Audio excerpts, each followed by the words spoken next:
Hare Krishna, my dear devotees, welcome back to the daily readings of Srila Prabhupada's books, right here in the Haven, located in Hythe, Kent, Southeast England, just a stone's throw from the English Channel.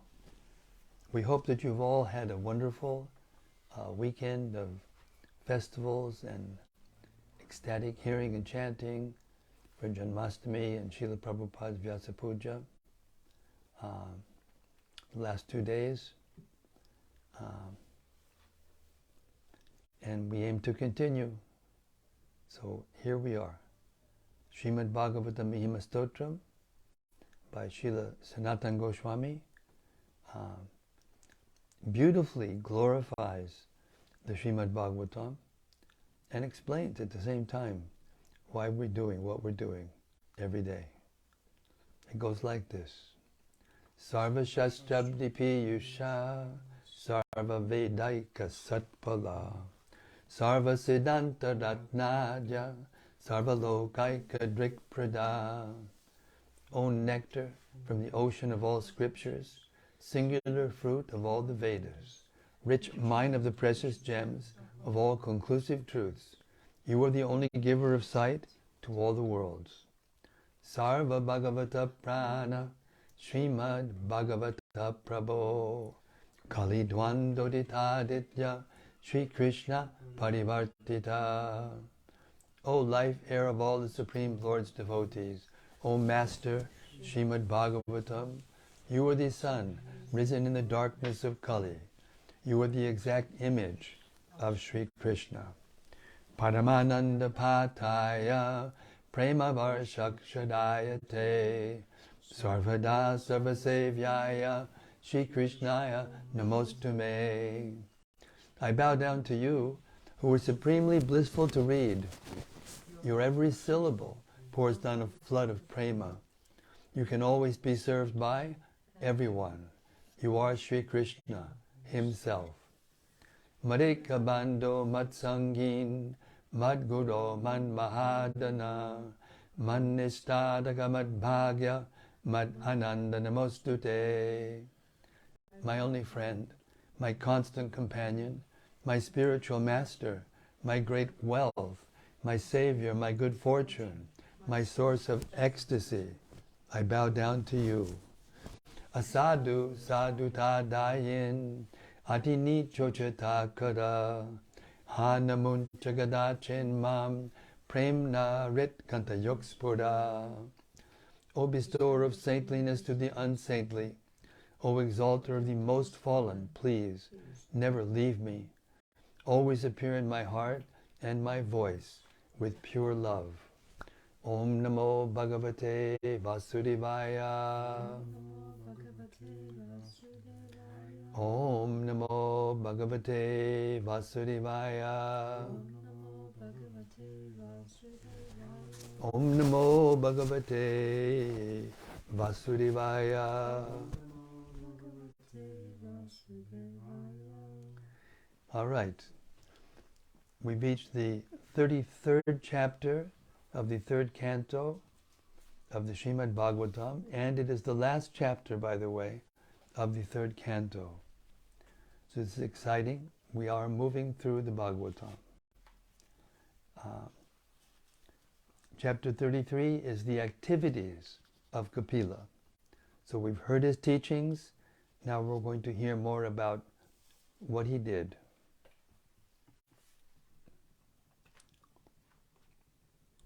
Text 1. Sri Maitreya said, thus Devahuti, the mother of Lord Kapila and wife of Kardama Muni, became freed from all ignorance concerning devotional service and transcendental knowledge. She offered her obeisances unto the Lord, the author of the basic principles of the Sankhya system of philosophy, which is the background of liberation, and she satisfied him with the following verses of prayer. Purport. The system of philosophy enunciated by Lord Kapila before his mother is the background for situation on the spiritual platform. The specific significance of this system of philosophy is stated herein as Siddhi Bhumim. Siddhi Bhumim. It is the background of salvation. People who are suffering in this material world because they are conditioned by the material energy can easily get freedom from the clutches of matter by understanding the Sankhya philosophy enunciated by Lord Kapila.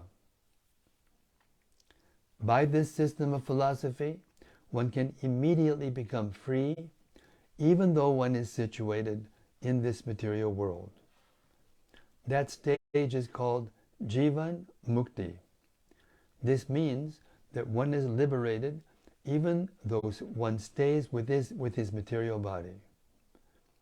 That happened for Devahuti, the mother of Lord Kapila, and she therefore satisfied the Lord by offering her prayers.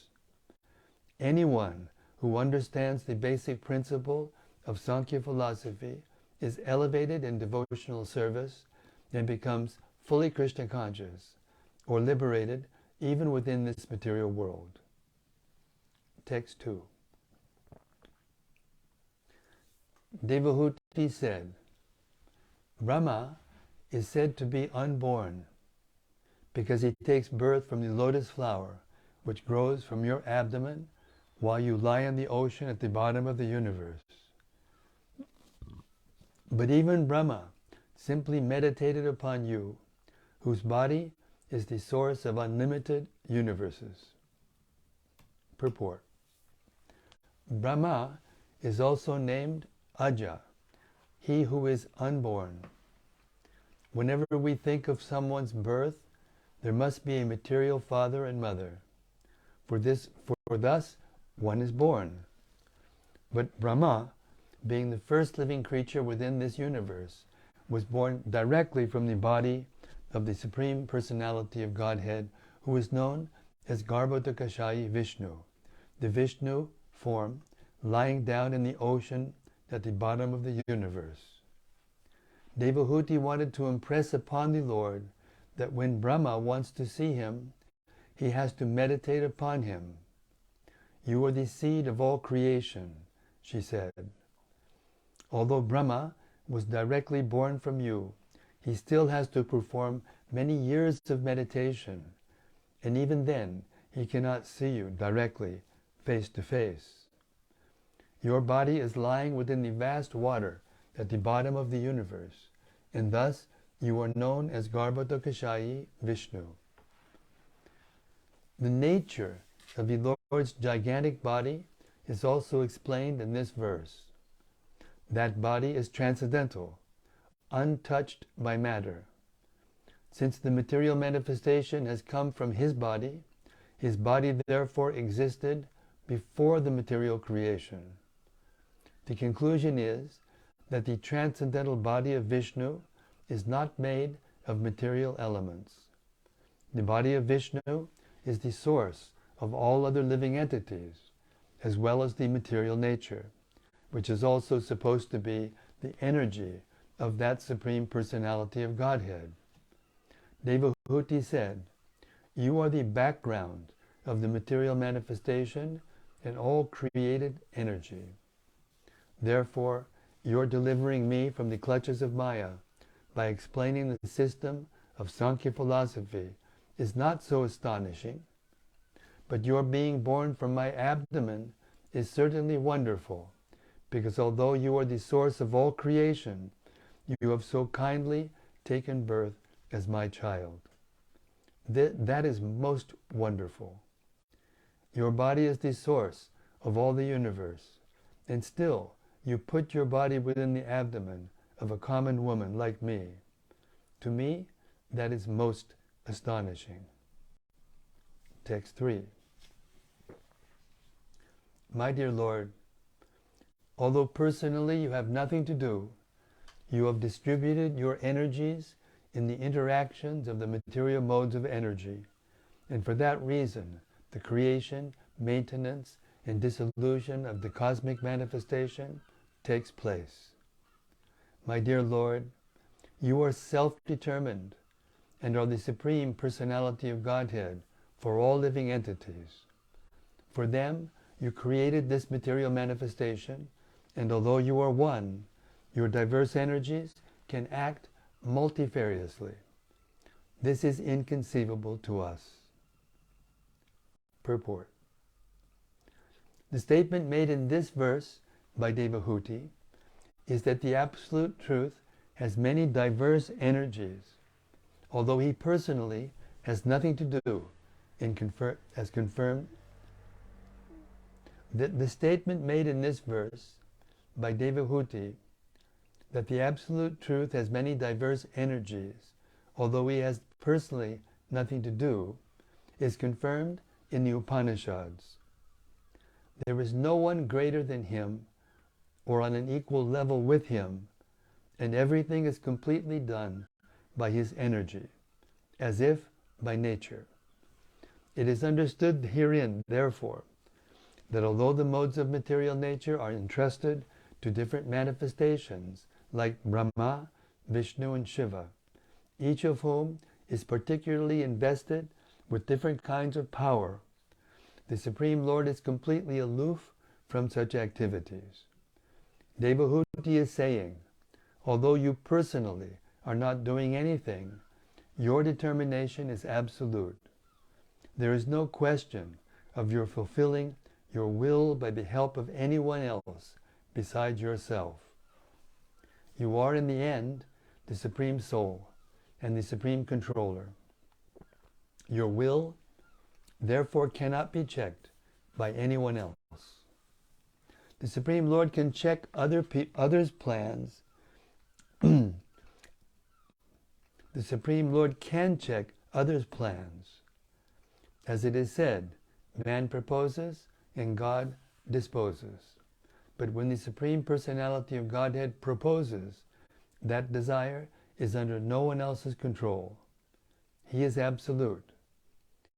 We are ultimately dependent on him to fulfill our desires, but we cannot say that God's desires are also dependent. That is his inconceivable power. That which may be inconceivable for ordinary living entities is easily done by him. And in spite of his being unlimited, he has subjected himself to being known from the authoritative scriptures, like the Vedic literatures.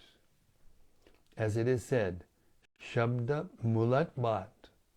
He can be known through the Shabda Brahma, or Vedic literature. Why was the creation made? Since the Lord is the Supreme Personality of Godhead for all living entities, he created this material manifestation for those living entities who want to enjoy or lord it over material nature.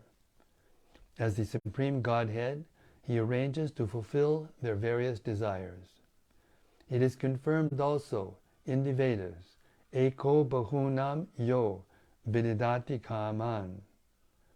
The Supreme One supplies the necessities of the many living entities. There is no limit to the demands of the different kinds of living entities, and the Supreme One, the Supreme Personality of Godhead alone, maintains them and supplies them by his inconceivable energy. Text 4.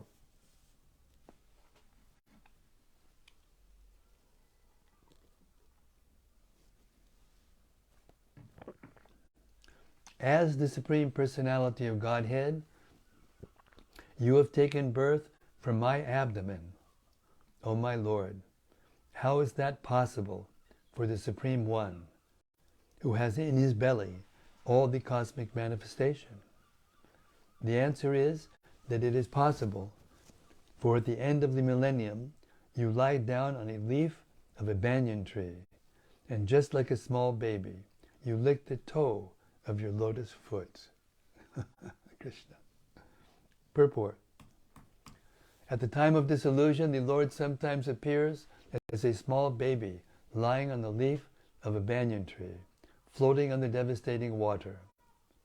Therefore, Devahuti suggests, your lying down within the abdomen of a common woman like me is not so astonishing. You can lie down on the leaf of a banyan tree and float in the water of devastation as a small baby. It is not very wonderful, therefore, that you can lie down in the abdomen of my body. You teach us that those who are very fond of children within this material world, and who therefore enter into marriage to enjoy family life with children, can also have the Supreme Personality of Godhead as their child. And the most wonderful thing is that the Lord Himself licks His toe. Since all the great sages and devotees apply all energy and all activities in the service of the lotus feet of the Lord, there must be some transcendental pleasure in the toes of His lotus feet. The Lord licks His toe to taste the nectar for which the devotees always aspire. Sometimes the Supreme Personality of Godhead Himself wonders how much transcendental pleasure is within Himself, and in order to taste His own potency, He sometimes takes the position of tasting Himself. Lord Chaitanya is Krishna Himself, but He appears as a devotee to taste the sweetness of the transcendental mellow in Himself, which is tasted by Srimati Radharani, the greatest of all devotees. Text 5.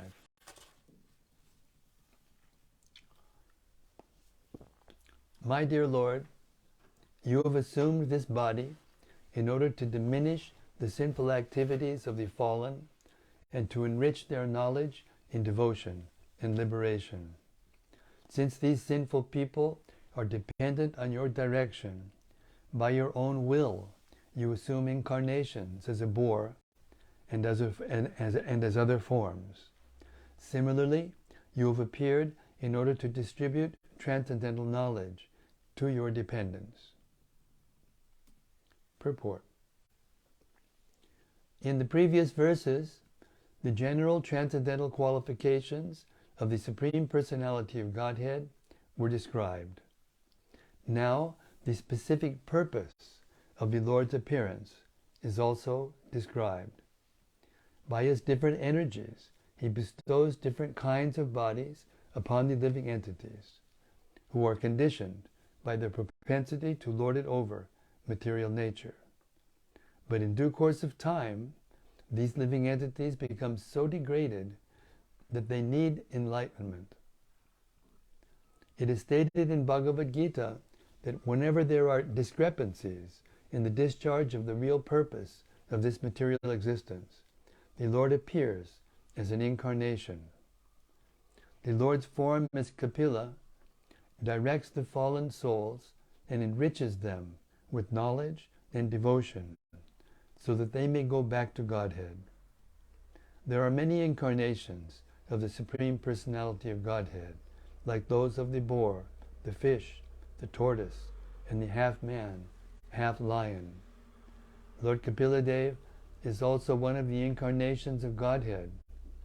It is accepted herein that Lord Kapila Dev appeared on the surface of the earth to give transcendental knowledge to the misguided conditioned souls. Text 6.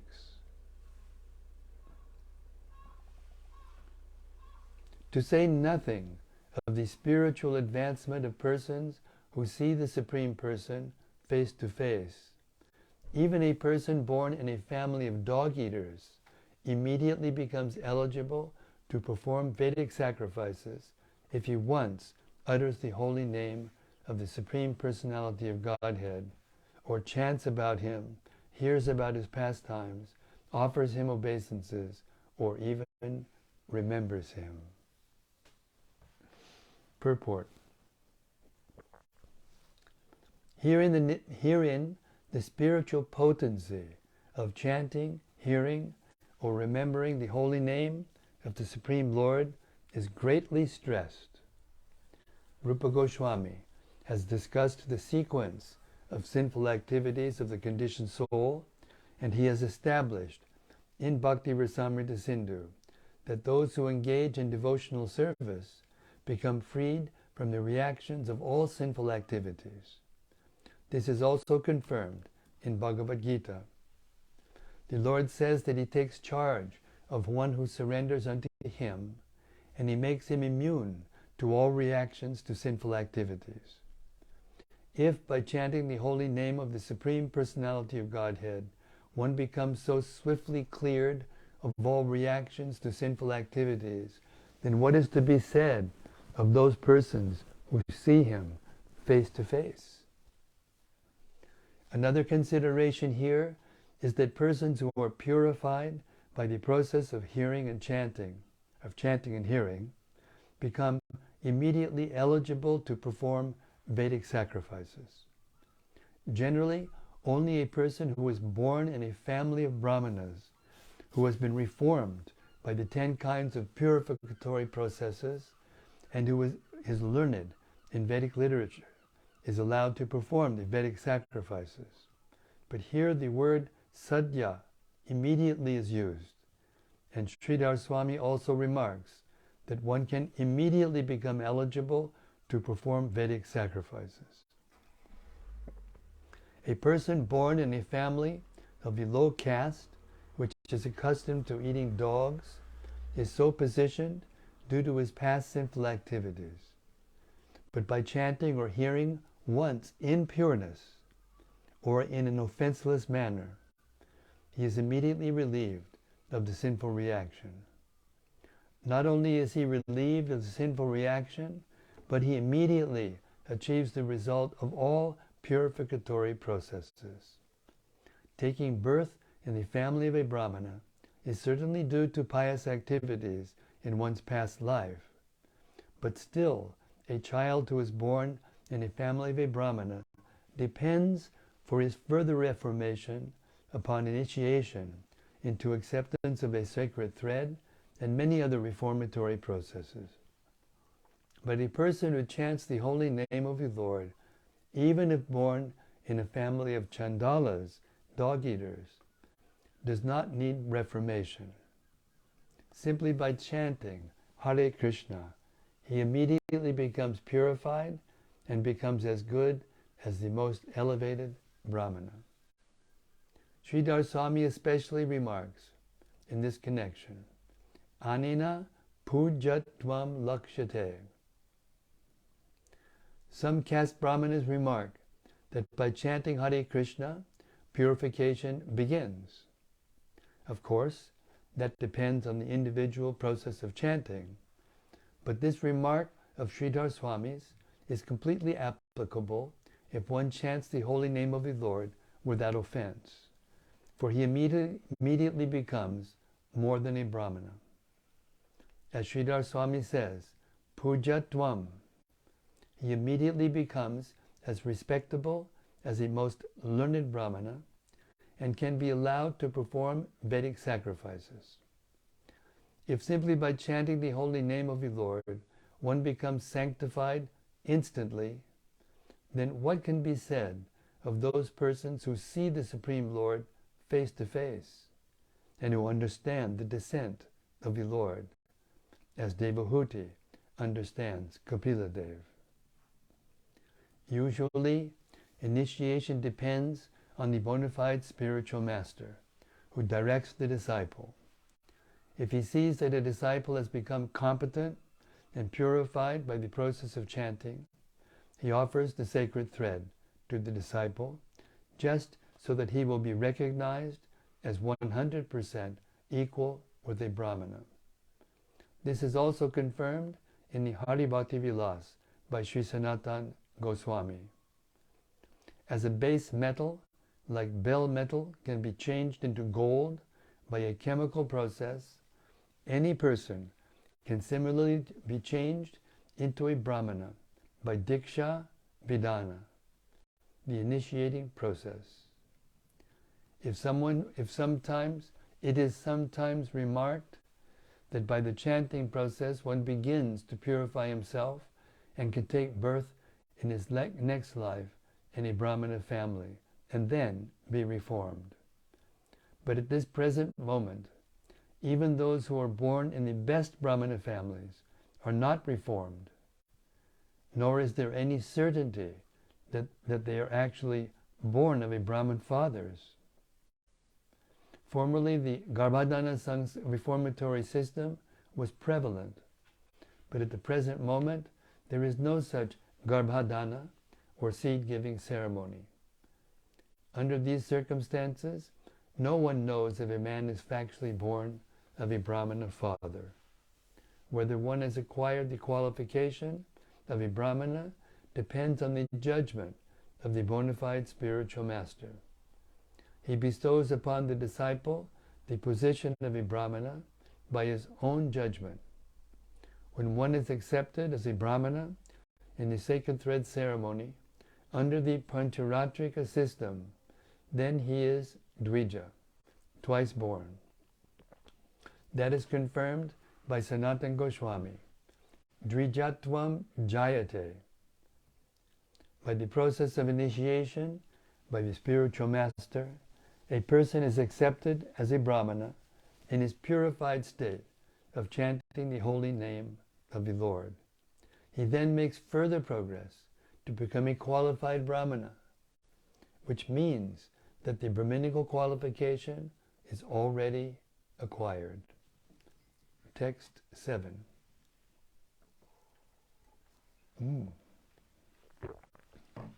Very famous verse. Aho bhatta chapacho togariyan yaj jivagre vartate namatubhyam tupustapaste juhuvu sasnuraya brahmanuchur namagrinantayete.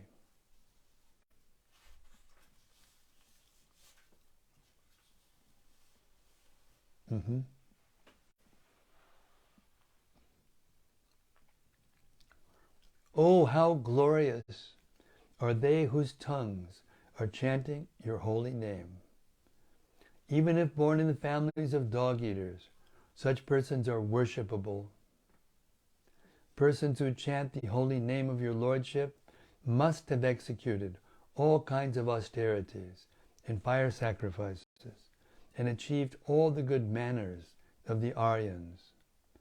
To be chanting the holy name of your Lordship, they must have bathed at the holy places of pilgrimage, studied the Vedas, and fulfilled everything required. Purport.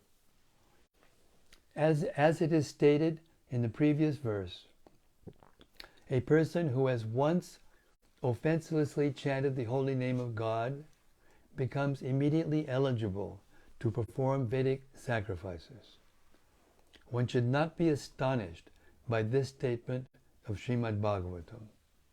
One should not disbelieve or think, how by chanting the holy name of the Lord can one become a holy man to be compared to the most elevated Brahmana?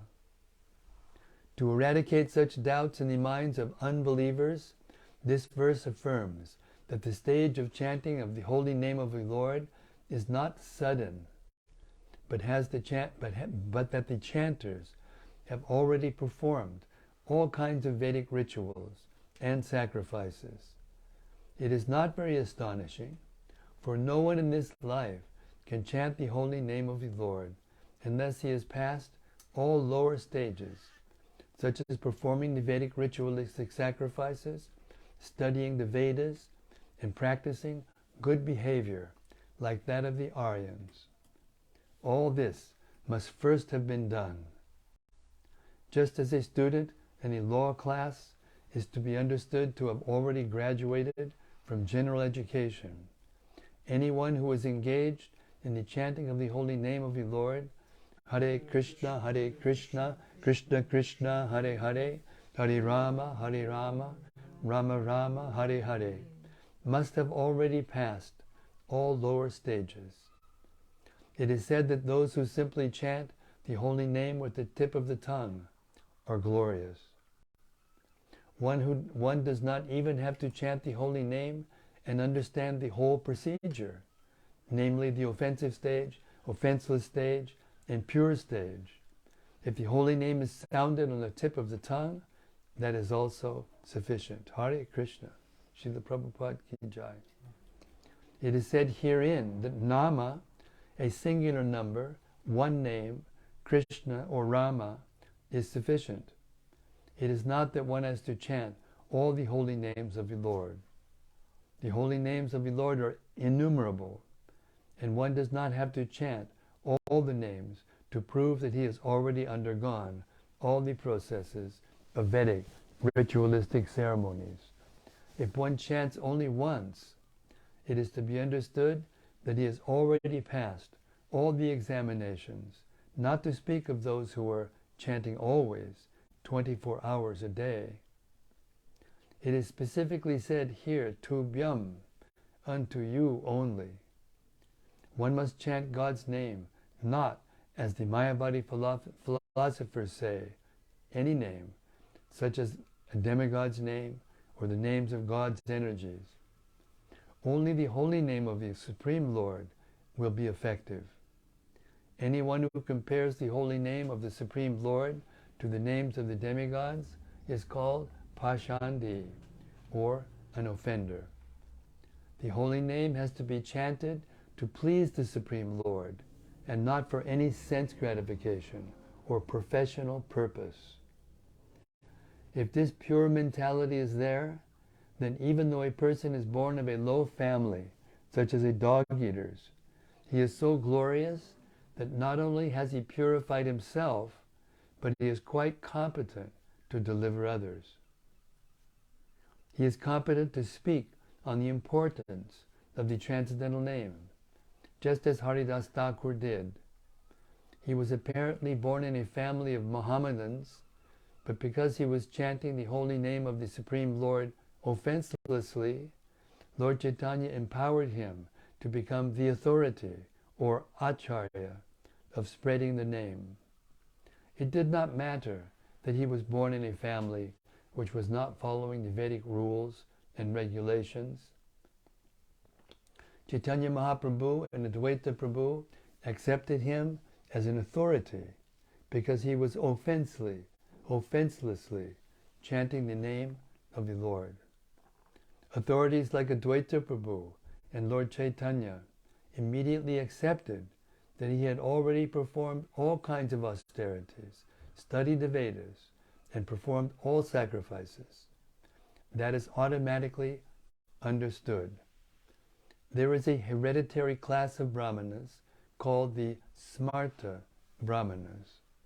However, there is a hereditary class of brahmanas called the smarta brahmanas, however, who are of the opinion that even if such persons who are chanting the holy name of the Lord are accepted as purified, they still have to perform the Vedic rites or await their next birth in a family of brahmanas so that they can perform the Vedic rituals. But actually, that is not the case. Such a man does not need to wait for the next birth to become purified. He is at once purified. It is understood that he has already performed all sorts of rites. It is the so-called brahmanas who actually have to undergo different kinds of austerities before reaching that point of purification. There are many other Vedic performances which are not described here. All such Vedic rituals have been already performed by the chanters of the holy name.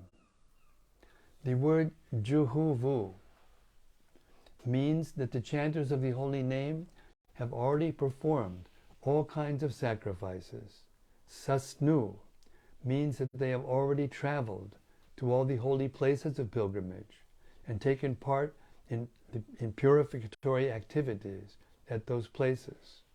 They are called Arya because they have already finished all these requirements, and therefore they must be among the Aryans, or those who have qualified themselves to become Aryans. Aryan refers to those who are civilized, whose manners are regulated according to the Vedic rituals. Any devotee who is chanting the holy name of the Lord is the best kind of Aryan. Unless one studies the Vedas, one cannot become an Aryan, but it is automatically understood that the chanters have already studied all the Vedic literature. The specific word used here is anuchu, which means that because they have already completed all those recommended acts, they have become qualified to be spiritual masters. The very word grinanti, which is used in this verse, means to be already established in the perfectional stage of ritualistic performances. If one is seated on the bench of the high court and is giving judgment on cases, it means that he has already passed all legal exams and is better than those who are engaged in the study of law or those expecting to study law in the future. In a similar way, persons who are chanting the holy name are transcendental to those who are factually performing the Vedic rituals.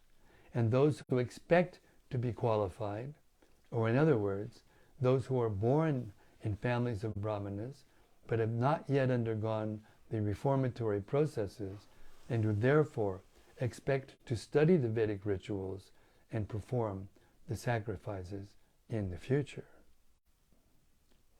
There are many Vedic statements in different places saying that anyone who chants the holy name of the Lord becomes immediately freed from conditional life, and that anyone who hears the holy name of the Lord, even though born of a family of dog-eaters, also becomes liberated from the clutches of material entanglement. Srila Prabhupada ki jai. What a purport. Hare Krishna. So that takes us past 8 o'clock, and so we will stop our reading tonight. See, it went so fast. That was amazing. More than half an hour. Tomorrow we will start from text 8.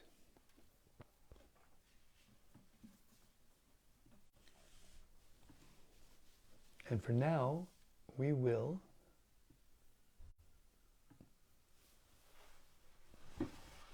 anticipate the reflections from the assembled sages. Hare Krishna.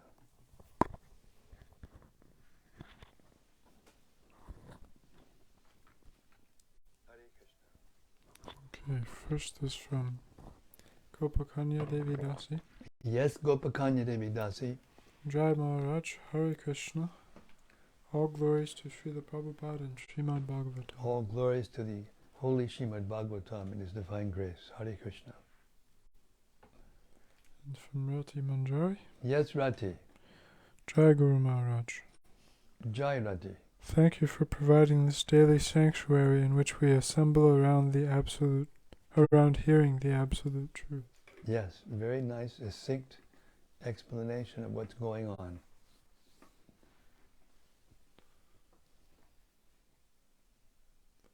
And from Jagan Mohan. Yes, Jagan Mohan.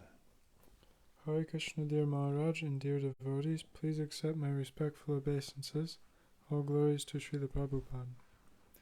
Nice to be in your company for the live broadcast, and thank you to all involved in posting the readings on YouTube. It's very encouraging to hear in detail the potency of this devotional service, especially the chanting of the holy name. It was especially emphasized tonight's reading.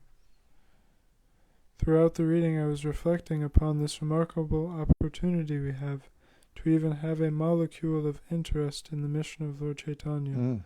We are so very fortunate. The importance of his Srila Prabhupada's appearance and life's work cannot be overstated. Thank you for your continued service to our dear Srila Prabhupada.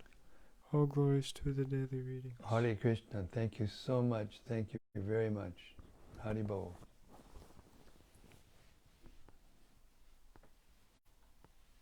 And Bhakti Rupa. Yes, Bhakti Rupa. Thank you for reading, Maharaj. Very nice to finally be back listening live with you. Please accept my humble obeisances. All glories to Srila Prabhupada. I wondered what classifies one as a chanter of the holy name. Is someone we get to chant the mantra on the street understood to have performed such Vedic sacrifices and so on? Anyone who chants Hare Krishna once, innocently, or even in derision, which is sometimes what people do on the streets, they'll make fun of us.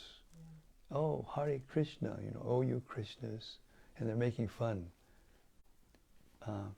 They all make advancement. They all make advancement. When it describes that one chanting the holy name, this was mentioned a number of times in the verses and purports here. It's talking about an inoffensive name. There's a process to go from offensive to clearing to offenseless chanting. And one who has achieved that stage and chants even one name at that level, then they become perfect. Now it doesn't say when, it doesn't say immediately, but it says they become perfect. And that means that Krishna, from that time on, protects and takes care of the devotees. And whatever purification needs to be completed before they go back to Godhead, the Lord arranges it. So he becomes free from the influences of Maya in the sense that he no longer is experiencing reactions from his past karma. If there are arrangements being made, this is described, by the way, in the 10th Canto, 14th chapter, 8th verse, in a paraphrase of Sridhar Swami. He describes that even if a devotee is sincere and is chanting, there still may be some lingering, some little residue of material desire in the mind. So once one has chanted and given themselves to Krishna sincerely, then Krishna, from that time on, arranges things in such a way that those remnants of previous sinful desires are eradicated by what seems to be a sinful reaction. But it's not actually sinful reaction. It is described by Sridhar Swami that it is the administration of medicine directly by the hand of the Lord. When one has full faith in that, even if one hasn't experienced it directly, then they are eligible to hear the holy name and the holy pastimes of the Lord. And even a slight, very slight attachment to hearing, as we heard, when was it, yesterday or the day before? Just a slight attachment to hearing the glories of the Lord makes us eligible for going back to Godhead. How that all happens is beyond our capacity to understand with our present mind and senses. But when one has full faith in that, without doubting, then one becomes eligible to go back to Godhead, regardless of where they're situated now. Hare Krishna. This is also from Bhakti Rupa. Yes, Bhakti Rupa. Also in text 6 we heard the importance of chanting inoffensively. I've heard that inattentiveness is the root of all the other offenses. Sorry, it's something I know I've asked you before, but how can we recalibrate or refocus our japa when we've allowed inattention to creep in? Thanks, Maharaj, for your time and energy. It's a very simple answer. Continue to chant. Don't stop the chanting. The chanting is so powerful. The holy name of the Lord is Krishna. He's all-powerful. Nam Nam Akadi Bahuda nijasarva shaktis tracharpita niyamatak smarene nakalaha etadrishi tapikripa bhagavan mamapi. Even though the Lord has millions and billions of names, and each one of them is all-powerful as the Supreme Personality of Godhead personally. And there are no hard and fast rules for chanting the holy name. Therefore, the holy name is the only thing that's powerful enough to purify offenses against the name. Other than the chanting of the holy name, there is no reformatory method or any other process of purification, prayaschita, or any other way of purifying oneself. Therefore, constantly chanting can mean literally constantly 24 hours a day, which hardly anyone can do that. Only Haridas Thakur can do that. Or chanting regularly, chanting every day. That's why Srila Prabhupada gave us this vow to take at the initiation. You chant at least 16 rounds of Hare Krishna every day, of the Maha Mantra every day, and follow the 4 regulated principles strictly. If you do that, the combination of those things will bring you to offenseless chanting. And that's all you have to do. There's so many rules and so many regulations, so many other things, but this is the essence of spiritual life. If you do those things strictly, eventually you will be able to follow all the other things. And you will be freed from the reactions of your offenses. So therefore, the prescription is never stop chanting under any conditions. That assures one of success. Hare Krishna. This is from Dayal Nitai. Yes, Dayal Nitai. Dear Shri the Guru Maharaj, please accept my obeisance. Thank you for tonight's reading. Hare Krishna.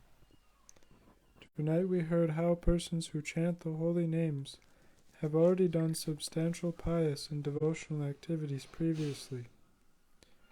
How do we understand that previously to being saved by the mercy of Srila Prabhupada in this life, many devotees with myself on the foreground were having rather low-class lifestyles? Thank you, your servant, Dayal Nitai. This is a very common question.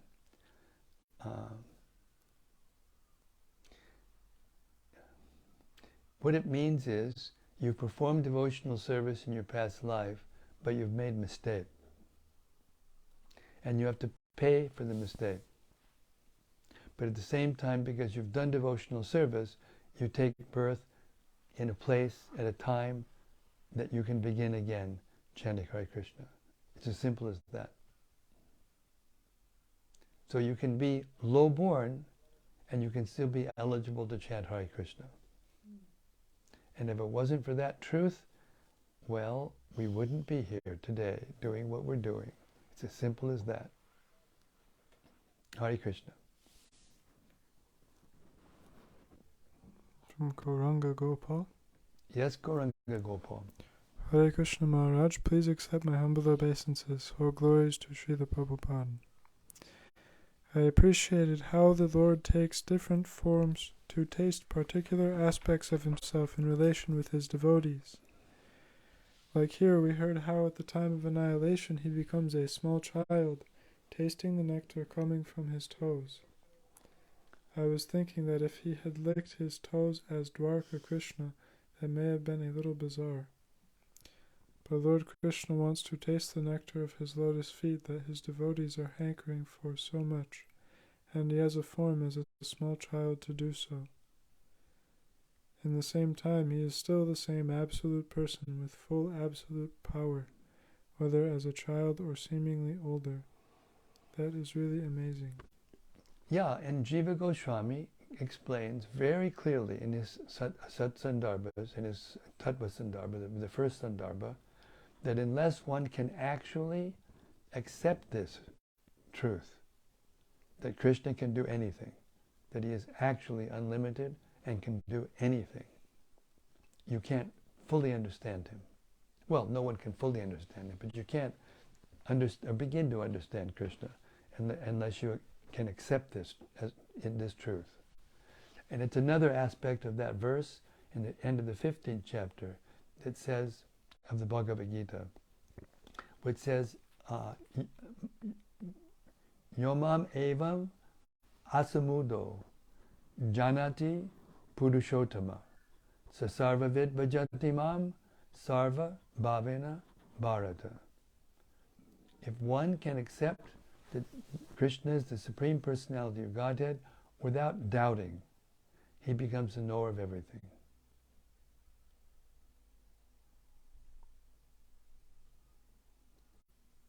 So the process of purification means to become free gradually from doubt.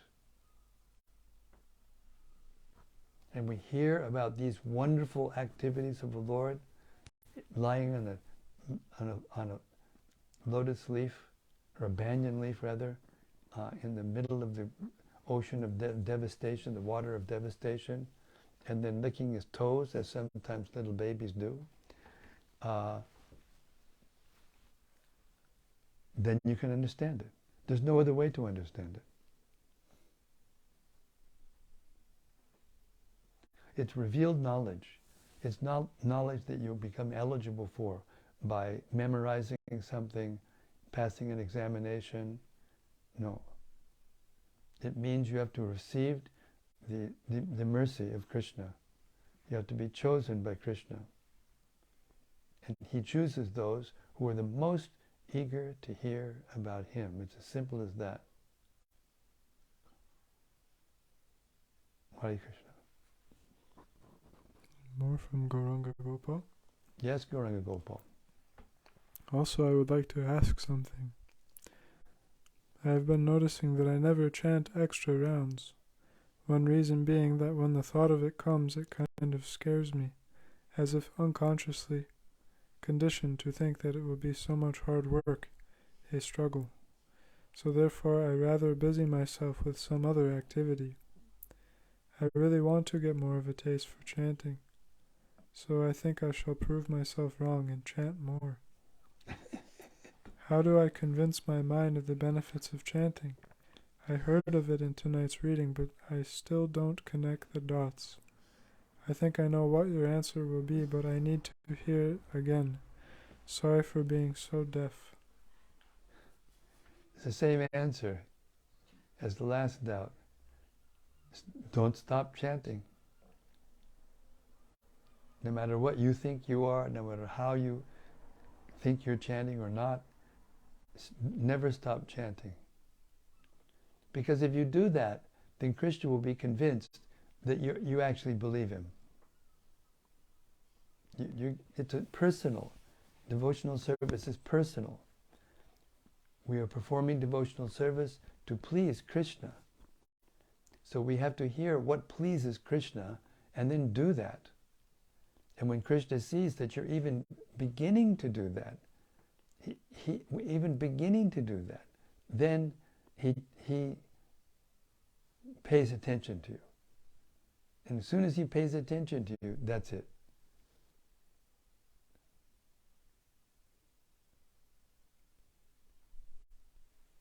The whole chanting of holy name is so powerful that it can relieve you from even the most egregious sins that we can imagine. Killing of a brahmana.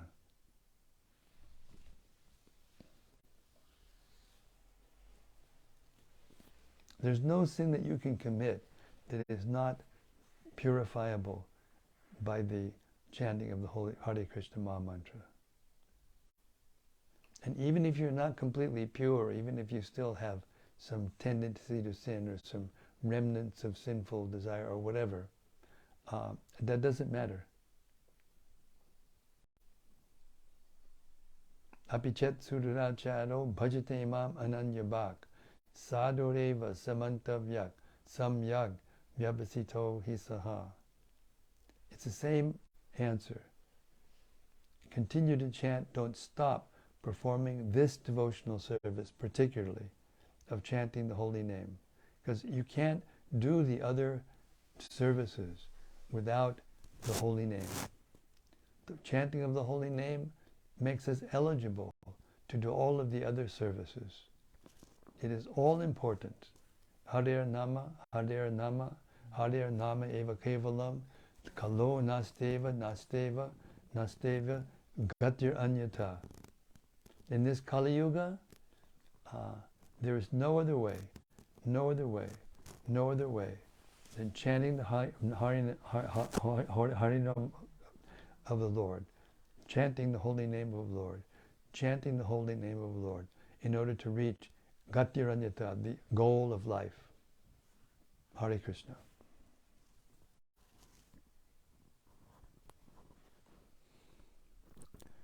From Daitari Hari. Yes, Daitari Hari. Hare Krishna Maharaj, please accept my humble obeisances. All glories to Srila Prabhupada. Thanks for tonight's reading. That last verse in purport was mind-boggling. We heard, quote, "It is said that those who simply chant the holy name with the tip of the tongue are glorious." One does not even have to chant the holy name and understand the whole procedure, namely the offensive stage, offenseless stage, and the pure stage. If the holy name is sounded on the tip of the tongue, that is also sufficient. Unquote. We heard enough times, however, that in order to really get the benefit of chanting, such chanting should be offenseless and pure. But it also seems to emphasize just how powerful the holy name is, that no matter what the quality of the chanting is, it is greater than anything performed on the material platform. Is this the correct understanding? It's perfectly correct, and we've heard this again and again, and we'll say it again, that the holy name is all powerful, but we can't perceive it because of our conditioning. But if we keep chanting, the holy name doesn't become contaminated. The holy name never becomes contaminated. It is Purāṇa Shuddho, Nitya Mukta. It is fully pure and always liberated. It's not that the holy name is contaminated by you.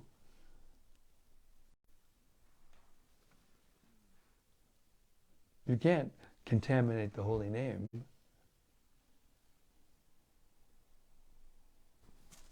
The holy name stays pure. And if you continue to associate with the holy name, eventually you will become pure.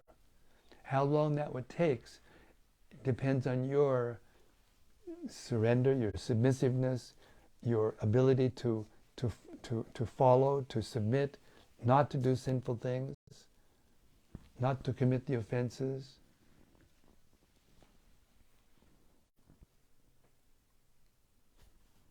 But the holy name is the holy name. It is all powerful. It is always all powerful. It never changes. It is non-different than Krishna. The purpose of chant, or the goal of chanting, is to realize that the holy name is Krishna. Therefore, Prabhupada talks about, if the holy name is on the tip of the tongue, that means that Krishna is dancing on your tongue, but you can't perceive it.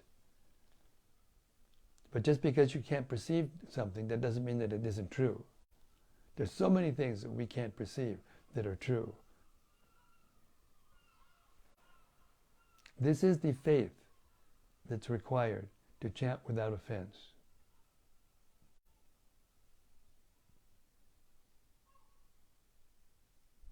Hare Krishna. And that is confirmed by all of our acharyas, particularly Jiva Goswami.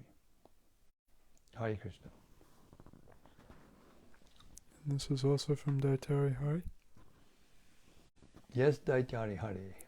I unfortunately passed out yesterday straight after Vyasa Puja because of 2 days without sleep, so I missed the live reading. But I really appreciated the 40th verse in purport where Prabhupada listed all the pitfalls or anarthas that inhibit us from understanding Krishna. It was like open heart surgery, but it was so clear and perfectly explained. I really love how well Prabhupada lays everything out so brilliantly, and yet explains things so simply so that we can understand and be aware of how to practice spiritual life properly. Therefore, he says over and over again, and anyone who follows him without deviation says over and over again, just keep hearing these purports, these verses and purports, translated and commented by Prabhupada, because they're empowered. You just said it yourself. They're empowered. The way he writes, the way he describes the simplest thing, the way he describes the most complex philosophical concept, makes it accessible to anyone. That is empowered, especially empowered person. I always tell the story. I'll say it again. When Tejas, my dear friend Tejas, first joined, he was in India, and he had volunteered he joined the Peace Corps, and he was working with the villagers in agriculture in India when he saw Prabhupada, and he immediately surrendered. So Prabhupada liked him very much. He was very intelligent and learned. So he took him with him. And every day, Tejas would come into Prabhupada's room, and Prabhupada would look up, and he would have some exchange, and then he would go. So one morning, he came in, but Prabhupada didn't look up. So Tejas, being very smart, he said, I think I should sit down now and try to understand what's going on. So he sat down.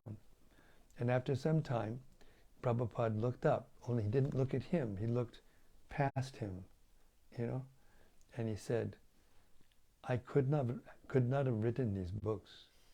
Krishna has written these books. That's the answer.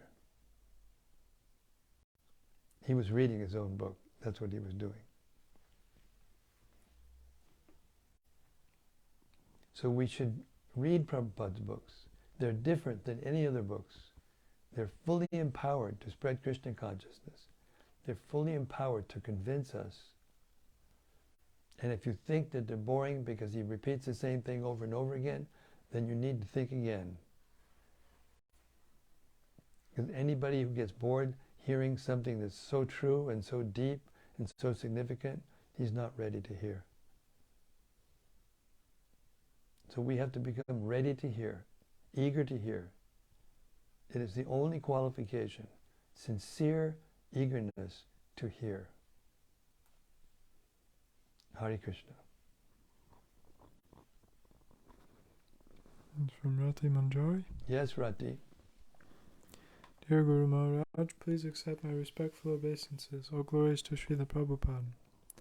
Thank you for tonight's reading, which was illuminating.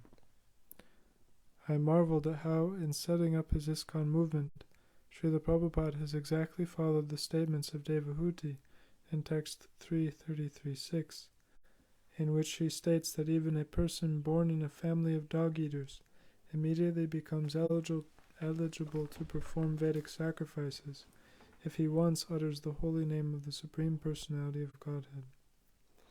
Srila Prabhupada allowed persons like us who were born in low and unreformed families to receive the chanting of the holy name, take Brahman initiation, and perform Vedic sacrifices.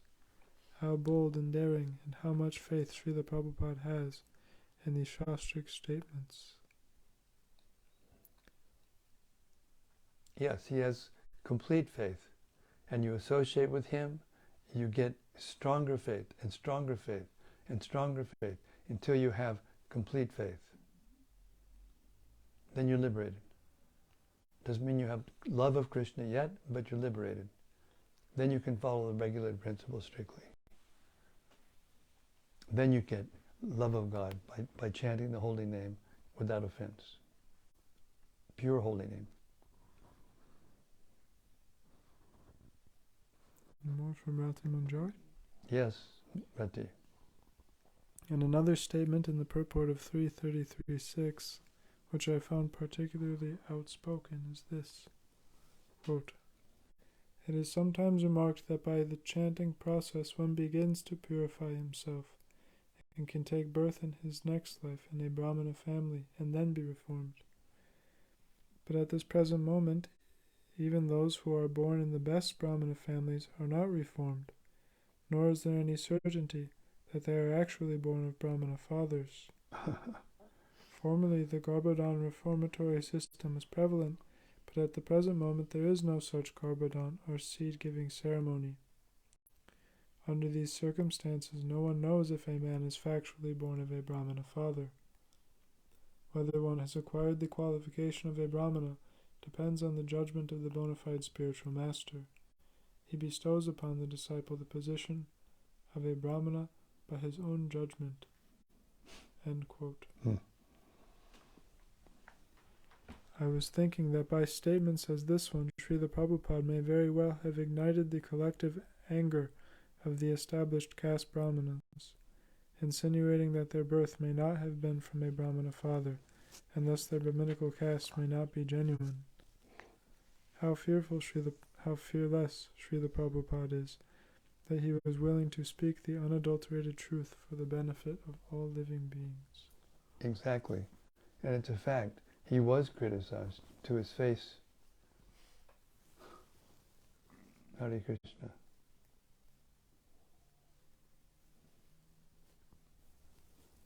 And from Koladvipati. Yes, Koladvipati. Hare Krishna Maharaj, please accept my humble obeisances. All glories to Srila Prabhupada. It was great to hear today of Devahuti's simple acceptance that the Lord could appear in her womb, because the Lord also appears as a baby on a banyan leaf during the dissolution of the universe. Appreciated how the licking of the Lord's toe was compared to Lord Chaitanya tasting of the transcendental mellow in himself. Also was appreciating the glorification of the holy name of the Lord, that even if once chanted he is understood to have performed all other ritualistic processes of religion. Very nice example of a high court judge, has passed all legal exams and is better than those studying law.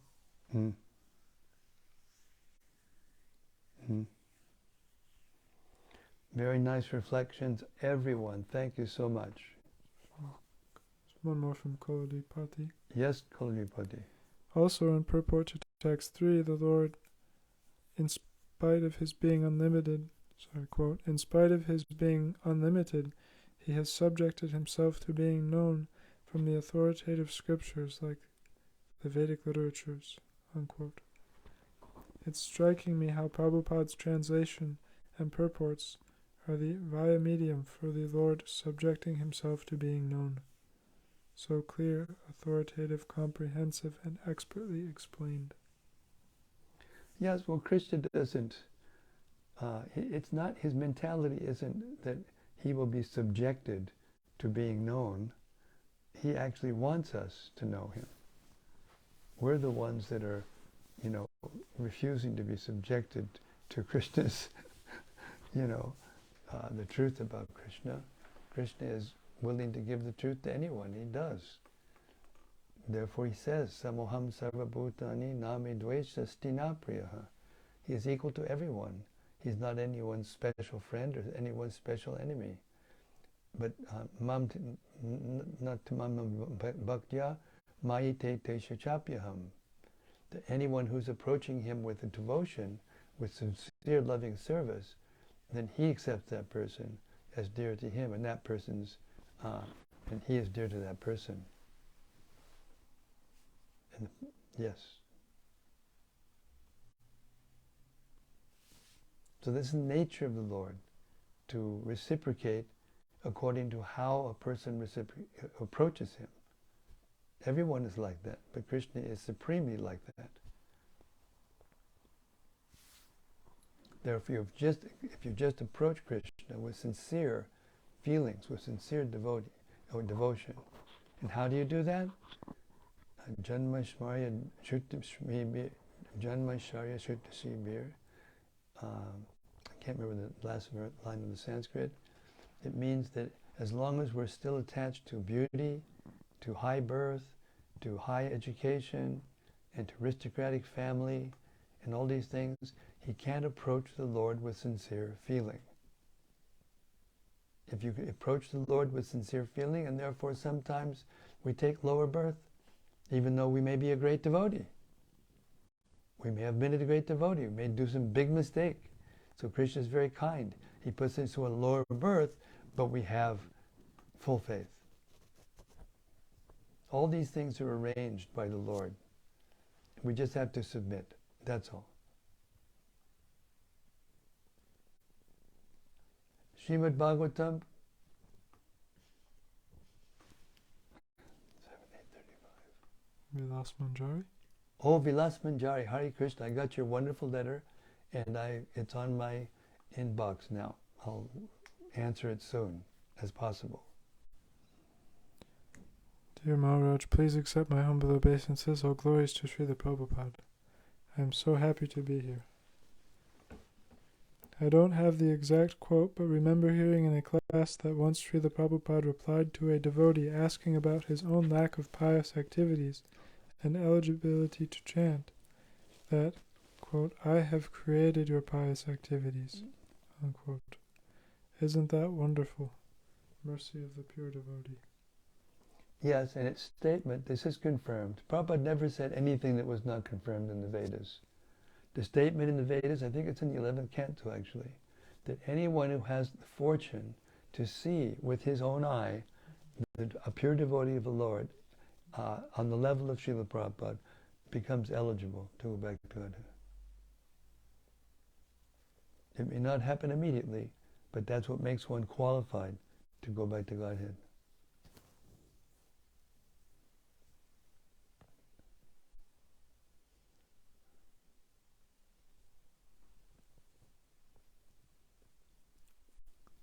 Hare Krishna. There's one last question from Gauranga Gopal. Yes, Gauranga Gopal. So nice to have the Welsh Sankirtan devotees back. Does one who chants the holy name actually perform... Has one who chants the holy name actually performed all these different activities? Like studying Vedas, austerities, and so on in past lives? Or is it considered that it is as if he had performed them? No, there's no as if in the verse. There's no as if. It means he has done those things in the past.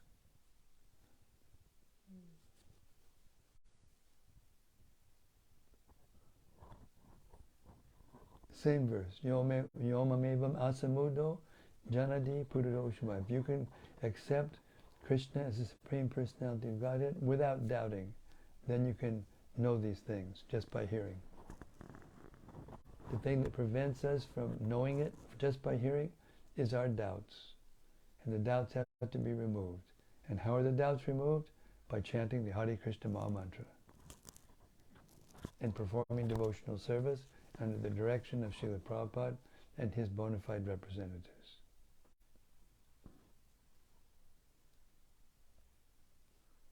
And the evidence is there. Devotees now have been performing this practice for 40, 50 years.